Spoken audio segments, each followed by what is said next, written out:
Hey folks, Tom here. I'm in Argentina and it is Saturday, December 9th.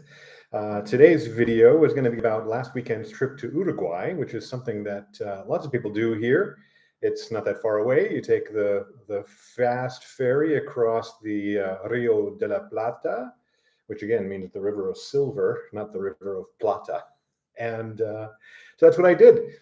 So first of all, I was trying to arrange my, oh, wait, before we start, some of my friends and family don't know that they can subscribe to these and be notified when they come up. So that's what you, if you want to be notified, don't ask me to send you a personal invitation. Just subscribe to the channel, press the little subscribe button, and then the notification bell. That's all you need. There are too many people for me to tell. So I'll keep sending URLs to my children and to my intimate partner, but that's it. Okay, so first thing, we want to take this fast ferry, and I picked a company. They all seem to be similar. This one's called the Buquebus. And the day before, I thought it might be cheaper to go and pay for the ticket in pesos. And so did I say this already? I'm getting a feeling of deja vu. So I went down to the Buquebus terminal and walked in and with a bunch of pesos in my pocket. I already know it costs $66 for a walk-on one-way trip ticket to Colonia del Sacramento, which is much closer, by the way, than Montevideo. We'll get to that in a second. But it turns out, no, it's the peso equivalent of exactly that. So there's no point. So I just bought it online.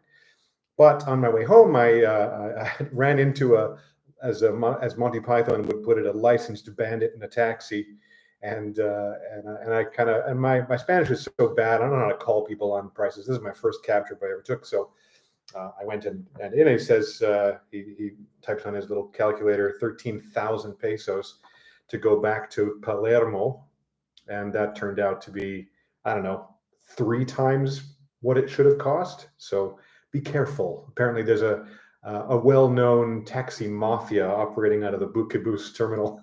So, all right, on we go. So the following morning, I got up and I took the train, the subway system, the subte, down to the end of the line, and then walked maybe 20 minutes to the Buquebus terminal. They say you got to arrive, it says 2 hours ahead, which I thought, no, that's silly. I'm not doing that.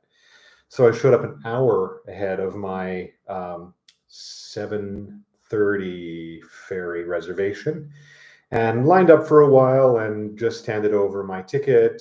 And when I bought the ticket online, it was a bit nerve-wracking because they just sent me a thing saying, thank you for your purchase. We weren't actually able to buy the ticket for you. This is a thing called Ferries Direct online. And it takes 24 to 48 hours sometimes for us to contact the ferry line and then get the ticket going. And as it turned out, my ferry was less than 24 hours from that point. And so I thought, well, all right, we'll see how it goes. But they did get it to me on time. So I walked up with that number and I walk on. And now the reason you have to show up early is you're moving between countries. So you have to go through immigration in both directions. And it's not a quick process. So you walk up into the immigration area, and you line up, and there's the usual set of, they call them caje, which is a cage, or what we would call a booth.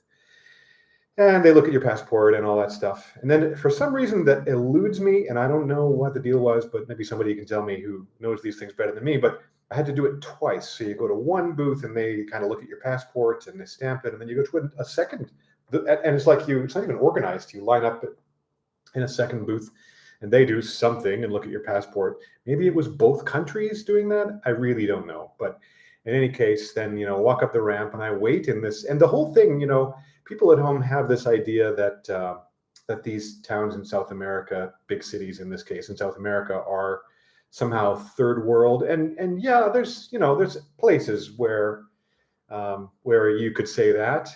People going through the big garbage cans and such. I mean, they are really in a struggle for survival here. But none of it is as bad as Vancouver's downtown east side. There's no such thing as an open drug market that I've run into.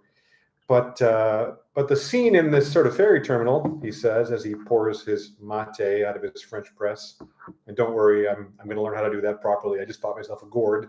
We'll have a subsequent episode on that. But you walk into this really modern, beautiful terminal, like you were in an airport, and then eventually the rather enormous fast ferry sidles up and uses their bow thrusters to kind of come up towards the thing. And it's not quite as big as the ferries that go between Vancouver and Victoria, but it's big, and it's actually much faster. It's something equivalent to the fast ferries that we almost got in Vancouver 20 years ago or something, that turned out not to be suitable for our environment for whatever reason. Anyway, I'm rambling on. So beautiful waiting area. They're selling touristy food at elevated prices, and tons of people waiting. Maybe 300 or 400 people who can fit on this ferry. There's a few cars can go underneath. It's not really made for that, I don't think. Well, okay, it's made for that, but again, my point of reference is the ferries that go between Vancouver and Victoria, or Vancouver and Nanaimo, and those will take hundreds of cars, I think. And I'm guessing this maybe takes 40 cars at the most. So it's mostly for foot passengers. And so you get on this beautiful ferry, and again, it's a very comfortable, modern-looking thing. There's a big bar while they sell coffee and lattes, and the dulce con leche. I'm saying that wrong, but it's kind of like the candy of choice here. Candy's not even the right word, because it's much more impressive than what I would call candy. It's kind of like designer candy. With milk and chocolate. Anyway, again, sorry, I'm just absolutely all over the place in this video. Get on this beautiful ferry, and we sit down and I head over to Colonia del Sacramento, which is maybe an hour by fast ferry from Buenos Aires. And so yeah, we dock over there, and you walk off. And this part is quite funny, because you start off at a terminal, but then you walk out of the terminal, and it's like it's dirt roads. It just seems like, what have I done? And I don't know where I'm going. I on purpose didn't do a lot of planning for this, so I didn't plan a hotel. I didn't plan anything to do. I didn't book any tours. I just wanted to walk around. So yeah, I walked up, went to the first hotel. It was going to be $90, something to Italy or whatever, and I thought, okay, that's a bit much. And so I just kept walking, and I didn't know where I was going, so I took a really strange roundabout route through to the old town, which is a hundreds of years old Portuguese settlement that was obviously taken over by the Spanish later. And so the old buildings you're looking at are the Spanish buildings, and the even older buildings that they were built on top of in many cases, including the cathedral. And it's not called let's call it a cathedral. It's not that big, but it's built half on top of the foundations of the old Portuguese church. It's like they couldn't be bothered to remove the old foundation or kind of center the new larger church on the old foundation. Like, none of those things were going to happen. So it's interesting. And so all of that history is there. There's kind of ruins of certain things, and there's a lighthouse, and then there's kind of the Spanish era stuff. And it's very touristy town. So every nook and cranny in this place is either a hotel or an artisan shop or a pub or a bar.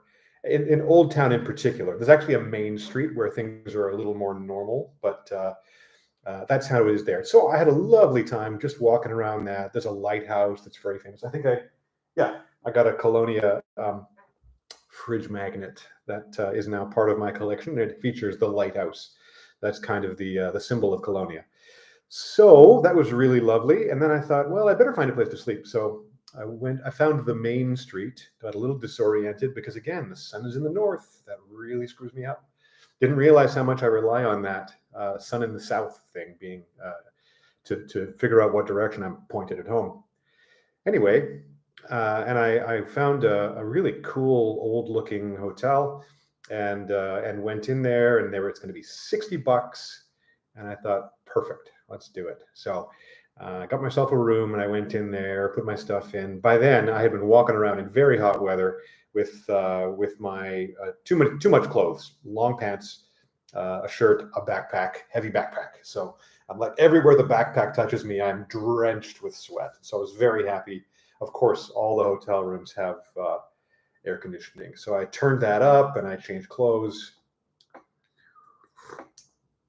and went out to explore some more. And it's a really cool old place. So it's definitely been retrofitted. It's got a nice big walk-in shower and all of that. But the key is like a very old style looking key, metal key with a fancy looking double-sided thing. And the door doesn't actually close on my room. It doesn't latch. So you put the fancy key in from the inside and you lock the door. That's the only way. It took me a while to figure this out because it's so unlike what I'm used to. But in any case, internet there, my room was too far from whatever Wi-Fi router they had. And so I had some very abortive and frustrating conversations with Anna. And I think, okay, let's just give up and try this later. This isn't working very well. So it wasn't the best. Anyway, then I went out to explore. And I know that the national food in Uruguay is called chivito. Chivito is quite the experience. Before that, I went and got some money. I should talk about the money because whereas things in Buenos Aires are definitely cheap from a Western perspective, in Uruguay, it's kind of the same as you would pay in any Western place, at least most things. So, okay, yeah, the hotel was a little cheaper, but the food is basically the same. So when it was time for dinner, let me say one more thing. Before I got to the dinner place, I'm walking along the main street, and I'm hearing a band, and the music here is almost all Western music. And so what are they playing? They're playing Losing My Religion, which is a Canadian band. And so I had to take a video. I took a video, sent it home. They're like, you're kidding me. This is what they're playing? Yeah. I really thought it would be all tango all the time, but it isn't. So then I went had to sample the chivito. Chivito is usually served on a bun, and it's got a steak in there, and it's got a bunch of ham, and it's got an egg, and it's got a whole bunch of other stuff, and it's usually served along with a mound of fries and like potato salad and some. I mean, it is like a family of four could eat this thing and be just fine from a calorie perspective. So I had to try it. So we get that. I didn't finish half of it, not even close. And I think since I had chivito twice over the next couple of days, my body definitely suffered from this. But it was super good. It's really good, very high in protein if that's what you're into. I didn't eat hardly. I mean, I maybe ate half the meat, a couple of fries. I just can't. I'm too old to eat that much food. I don't know how young people do it. But chivito is an experience. And so if you go there, you should really try it. Okay, so I go back to the hotel. The hotel in the daytime looked really great. And then at night, I decided, okay, it's getting dark. My phone's running out of juice. I got to plug my phone in. So, and it doesn't really reach. I want to lie on the bed with my phone plugged in. But I have it plugged in across the room. So I unplug it and I walk over and I plug it in. I know there's an outlet right next to the bed.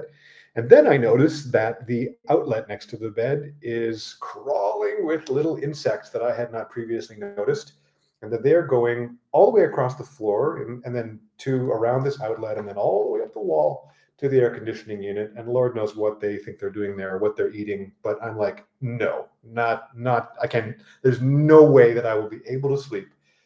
Sorry, very first world of me, but I am not going to be able to sleep in this room with insects crawling on the wall next to the bed. It's just not going to happen. So I got my Google Translate out and I learned the phrase, hay insectos en mi cuarta, which is, there are insects in my room, which I went down to the front desk and said to the guy. And unfortunately, like most of my interactions, he said a bunch of stuff to me that I didn't understand. And then he came up to the room eventually. He says, mosquito? No, not mosquitoes. Okay. He's unclear about what kind of bugs we're talking about. And to me, they look like almost like we don't have them, I'm pretty sure, but silverfish, kind of like silverfish. So he comes up to the room and he's talking to me in rapid fire Spanish. I'm just smiling and nodding. And then it becomes clear that his plan is to kill them all with a broom. And I'm thinking, that's just not going to work for me. And so we get into this halting negotiation. I'm like, otra cuarto, another room, a different room, please. And so eventually he's like, no. He says, okay, great. So he puts me eventually in the next room over. The only problem being it has two little beds instead of one big bed. I don't care. I'm not sleeping with the insects. So that was my room for the night. And so earlier that day, I had walked down back to the Buquebus terminal. That has the word bus in it. And it becomes clear to me that they probably started as a bus company before they got into the ferry business. And so I booked a bus to Montevideo. God, this is going to be a long video. Sorry, everybody. Maybe I'll make chapters. And so when I woke up in the morning, I walked past the Scotiabank. My Canadian friends will be entertained to find that Scotiabank is freaking everywhere down here. I don't know why. Go Canada. Anyway, walked past the Scotiabank on the main street and to the Buquebus terminal, and I sat there and waited for my bus. And this is just a regular bus. I took a picture, very modern looking. I walked on there and sat down in my seat, or what I thought was my seat. And we head off to Montevideo. It's about a 3-hour bus ride. Halfway through, unfortunately, it became clear that another guy was supposed to be sitting in my seat, and I had misread the number because, again, without these, I can't read hardly anything on my phone, certainly not on a receipt. So I had to switch seats. Just a little anecdote. And then we landed in Montevideo, and it's like a weird reverse culture shock because the main bus terminal there is kind of in the middle of the main part of the new city, not the old town. And it's got 30 places for buses to pull up. And so we pull up and I walk off and I walk into what I think is the bus terminal. It turns out to be a place called Tres Cruces, 3 Crosses, which is like a multi-level, like a really big Western high-end mall, like with, Hugo Boss shops and McDonald's and Starbucks, lots of Western brands there. Everything is expensive. And by the way, yes, this phone has now got an Argentinian SIM card from Movistar. And so the first thing I did was find a little Movistar booth and try to have my halting Spanish conversation with them to say, is it possible to make this phone work in Uruguay for a couple of days? And the answer is no. Cell phone reception or cell phone service here in Buenos Aires is incredibly cheap. Like I put 1,000 pesos on that SIM card 4 weeks ago, and I think I've used half of it. That's $1. It's unbelievable. And this does not fly in Uruguay. So no, there is no way to make that work, meaning that I have no reception. But apparently there was Wi-Fi. So I was able to figure out, oh, look, there's a place here for me to book my return ferry. So I walked over and did that. Halting Spanish, I had to figure out, do I come back here tomorrow to take the ferry? Because we are nowhere near the water. And he's like, no, to the port, go to the port. All right. God, this is going to be a long video. And then I'm exploring because that's the whole point of my being there. So I found a hotel and I booked a room for the night. Again, like $60, so not that expensive. Nice room. Took a picture and started walking around the neighborhood, and then realized there is nothing to see in this neighborhood. Nothing that I care to see. And so I took a longer walk to the south to what on the map looks like a point that goes out into the bay. And that was pretty nice. That's about a 5K walk down. And, I noticed lots of tech companies. They have the same sidewalk issue that is prevalent here in Buenos Aires, which is to say that there's no consistency of sidewalk, and every building is responsible for keeping and maintaining their sidewalk, and they do a shitty job. What can I say? Some of them do a terrible job. Some of them do a great job. It's inconsistent. So I walked my 5K down there, and by then it's getting late, and I've walked a lot, and I don't want to walk all the way back. And so that puts me in a position where I have to figure out what bus will I take back up this main street to Tres Cruces.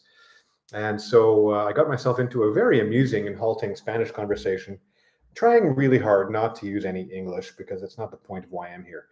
And after a while, I think that there was like a little girl who was laughing at me. And but the people at the bus stop very friendly, and they were able to let me know that it's the 247 bus or whatever it is, and it's coming in 5 minutes. It did not, but they all left on their own bus, and then before my bus could come, a taxi went by that says Libre, and so I waved him down and says Tres Cruces, por favor, and we went back. And again, there's nothing to see around Tres Cruces. I wouldn't bother. Fortunately, on that day, I had a lovely Dungeons and Dragons playing session with my two kids. So that was really great. We're getting better at online D&D. The tools were a bust the first time, and much better the second time. Still working out some kinks, but we're almost done with our campaign. Ryan, my older son, is the dungeon master, and he's doing a great job. So anyway, that was really fun. And fast forward to the morning, I woke up and I got to get to the ferry. I made friends with the lady at the front desk, and she said, oh yeah, there's nothing to see in this part of town. You want to go to the old town, and it happens to be where the ferries go. So, and go down the principal street. So walking down the principal street, I took tons of pictures because there's so many beautiful old buildings. Like they just don't make them that way anymore, anywhere that I'm aware of. The beautiful stone facades and all these public squares with public artwork and statues and columns, and really impressive, like the kind of thing you don't see anywhere in where I'm from. And then we get into the old town. Now, if I ever went back to Montevideo, I would definitely try to stay in the old town, because this looks like it's where all the nightlife happens. It's where the tourists are. It's where the port is. It looks amazing. All kinds of shops, all kinds of bars. Like this is the place you want to be if you're on vacation in Uruguay, not at Tres Cruces, God forbid. So that was really fun, but I didn't have a lot of time. And I went to the Bucabus terminal, and don't worry, the video is wrapping up sometime super soon. The only funny thing that happened to me on the way back, and this is a direct ferry from Montevideo to Buenos Aires, and so that's a 3.5-hour ferry going just as fast as the one that went to Colonia in an hour. So it's a lot longer distance. Like in the middle, you can't even see either coast. The bay is it's big. It's a river, but it's very wide at that point. If you look at a map, you can see what I mean. So it's quite funny. I was sitting I had to go through immigration again, sitting in the terminal, and there's a seat next to me, but my bag is on it. It's getting full. So a lovely lady about my age comes up and says, "Es libre?" Yes. Sí, es libre. I move my bag, and she sits down. And then it turns out that even though we're both going out of our way to speak Spanish, English is our first language, both of us. She turned out to be from Michigan, I think, and spent her childhood in France, and now she comes to Buenos Aires and to Montevideo on an annual basis because she's a tango instructor and a tango dancer, and comes to this festival. And we had a great time just talking about stuff, waiting for the ferry. And then she was in first class, so she took off to first class when we got on. And 3.5 hours later, after mucking around on the ferry, killing time, reading books, I was home. And I avoided the taxi mafia on the way home and simply walked the 20 minutes back to the subway, and got home, back to my residence in time to do some work that afternoon. So fantastic trip. If you are in this area, you really probably should go see Colonia. You should probably go see Montevideo. You'll really enjoy it. That's it.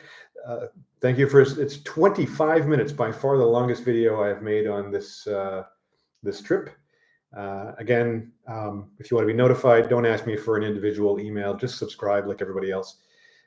And there are episodes coming up on what happened this past week, which was really cool, involving a bar in a couple of bars in the Palermo Soho region, and another one strictly, I think, on the topic of mate, because that is a cultural phenomenon that you're going to want to become familiar with if you are coming down to Buenos Aires. Have a lovely day, everybody, and hope you enjoyed the video. We'll see you again.